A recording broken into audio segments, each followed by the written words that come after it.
பர்கர்னா ரொம்ப பிடிக்கும். வந்து 2 பன்னு கொடுத்துருக்காங்க. அப்புறம் கெச்சப் நினைக்கிறேன். இது வந்து லெட்யூஸ் பிரெட் க்ரம்ஸாக இருக்கும்னு நினைக்கிறேன். பொட்டேட்டோ, அப்புறம் ஒரு ஆனியன் கொடுத்துருக்காங்க. அப்புறம் சாஸ், பாப்ரிகா பவுடர். சரி, அவ்வளோதான்.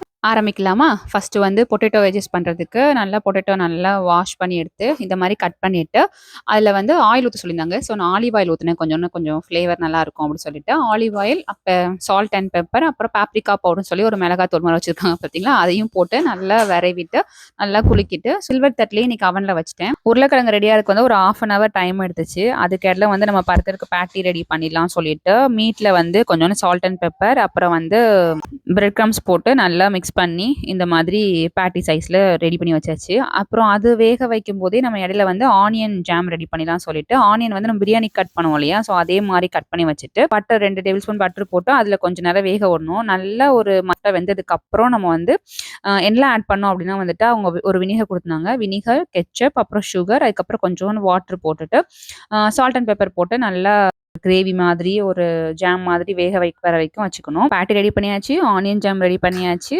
பண்ணையும் வந்துட்டு ஒரு 5 to 6 minutes வந்து அவனில் மேல் ட்ரேயில் வச்சு சூடு பண்ணிவிட்டு பர்கர் ரெடி பண்ணிடலாமா? இப்போ பர்கர் ரெடி பண்ணுறதுக்கு ஒரு சைடு வந்துட்டு கொஞ்சோண்டு மைனஸ் தடவிட்டு இன்னொரு சைடில் வந்து பேட்டிஸ் வச்சு அதுக்கு மேலே ஆனியன் ஜாம் வச்சுட்டு அதுக்கு மேலே லெட்யூஸ் எல்லாம் வச்சு அதோட ஃபினிஷ் ஆயிடுச்சு. பர்கர் வித் பொட்டேட்டோ வெஜ்ஜஸோட ஃபினிஷ்ட் ஆயிடுச்சு.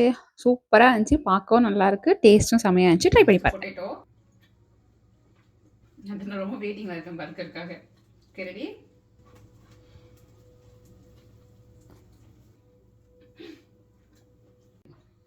பர்கர்னா ரொம்ப பிடிக்கும். அதுவும் நான் வீட்டில் இன்னைக்கு தான் ஃபர்ஸ்ட் டைம் செஞ்சு சாப்பிட்றேன்.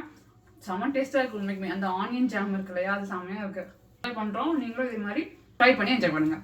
செஃப்ஸ் பிளேட்ஸில் செஞ்ச லாஸ்ட் டிஷ் தான் இந்த பர்கர். எனக்கு இந்த 3 டிஷ்ஷில் வந்து எது ரொம்ப பிடிச்சதுன்னா, ஃபஸ்ட்டு எனக்கு பர்கர் தான் ரொம்ப பிடிச்சிருந்தது.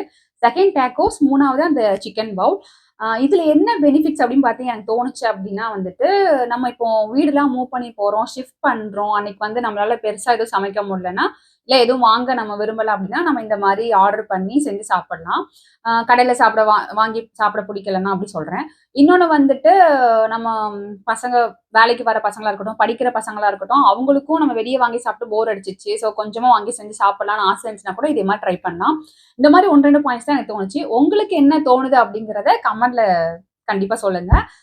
இந்த வீடியோஸ் எல்லாம் உங்களுக்கு பிடிச்சதுன்னா லைக் பண்ணுங்க, ஷேர் பண்ணுங்க, கமெண்ட் பண்ணுங்க, ஆல்சோ சப்ஸ்கிரைப் பண்ணுங்க.